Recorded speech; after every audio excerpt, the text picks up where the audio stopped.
आप देख रहे हैं अल्फा डिफेंस हिंदी में आपका स्वागत है। आज के इस वीडियो में हम लोग बात करने वाले हैं भारत, रशिया और जेट इंजन्स के बारे में। कुछ दिनों पहले HAL के CMD DK सुनील रशिया पहुंचे थे और उनकी रशिया विजिट के दौरान कहा गया था कि इंजन्स को लेकर यहां पर बातचीत होने वाली है। डॉक्टर DK सुनील की इस विजिट के बाद में रक्षा मंत्री राजनाथ सिंह की एक रशिया विजिट हो रही है और उसके बाद आने वाले समय में Russian president Vladimir Putin Bharat आएंगे। इन सभी हाई प्रोफाइल विजिट्स के बारे में जब भी भारत में बात होती है तो जेट इंजन्स को लेकर भी इनके साथ साथ बात होती रहती है, लेकिन क्योंकि यहाँ पर किसी भी तरीके की फॉर्मल इंफॉर्मेशन पब्लिक नहीं की गई है, इस वजह से स्पेकुलेशंस होती हैं और उसके चलते कई चीजें मिक्सअप हो जाती हैं। इस वीडियो के दौरान हम लोग इस क्लटर को कट आउट करने की कोशिश करेंगे और समझने की कोशिश करेंगे कि यहाँ पर भारत क्या अचीव करने की कोशिश कर रहे हैं। देखिए, इस पॉइंट ऑफ टाइम पर भारतीय वायुसेना की तरफ से जितनी भी कोशिश की जा रही थी फाइटर जेट्स को अक्वायर करने की, वो सभी डिले हुई है। चाहे वो तेजस मार्क 1A हो, तेजस मार्क 2 हो, MRFA हो या फ्यूचरिस्टिक आर्म का प्रोजेक्ट हो।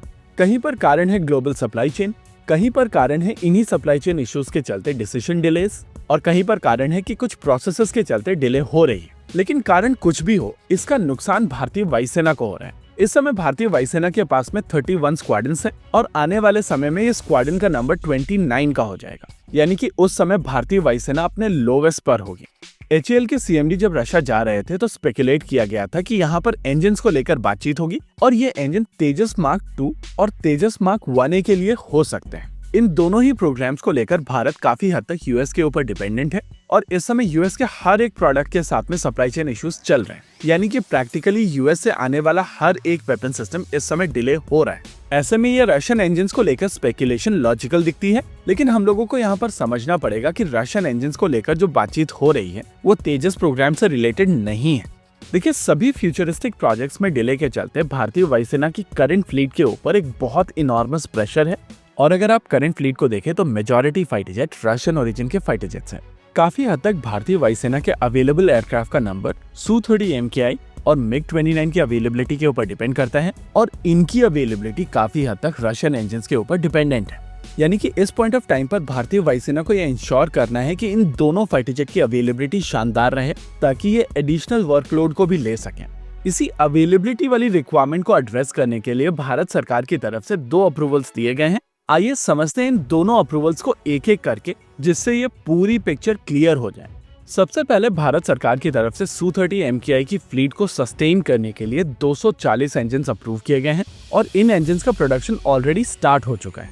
इस डील को लेकर रशिया के साथ में अभी बहुत ज्यादा बातचीत की आवश्यकता नहीं है, लेकिन इन इंजन्स में जाने वाले कुछ कंपोनेंट्स रशिया से आते हैं और इस सप्लाई चेन में किसी भी तरीके का इशू ना आए उसको इंश्योर करने के लिए रशिया से बातचीत जरूरी है। इसके अलावा इसी कैटेगरी को एड्रेस करने के लिए रशिया की तरफ से AL-31 FN इंजन को लेकर भारत को एंगेज करने की कोशिश की जाएगी और ये चीज हम सभी जानते हैं कि इस समय रशिया इन इंजन्स को बनाने की कोशिश कर रहे हैं जो फ्यूचरिस्टिक इंजन्स हैं।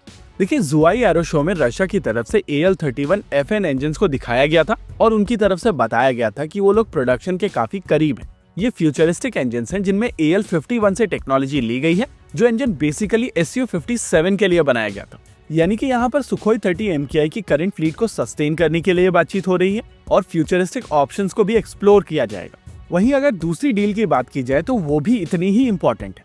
MiG-29 में यूज होने वाले RD-33 इंजन इस समय भारत में HAL द्वारा बनाए जा रहे हैं, लेकिन भारत में जो इंजन बनाए जा रहे हैं वो सीरीज 3 के इंजन है। इस इंजन का एक इम्प्रूव वेरिएंट ऑलरेडी अवेलेबल है जिसको RD-33 MK कहा जाता है। इस साल फरवरी में भारत सरकार की तरफ से इन्हीं इम्प्रूव्ड इंजन्स को भारत में बनाने के लिए अप्रूवल दे दिया गया था और आने वाले समय में भारतीय वायुसेना के MiG-29 UPGs के साथ में इन्हीं इंजन्स का प्रयोग किया जाएगा।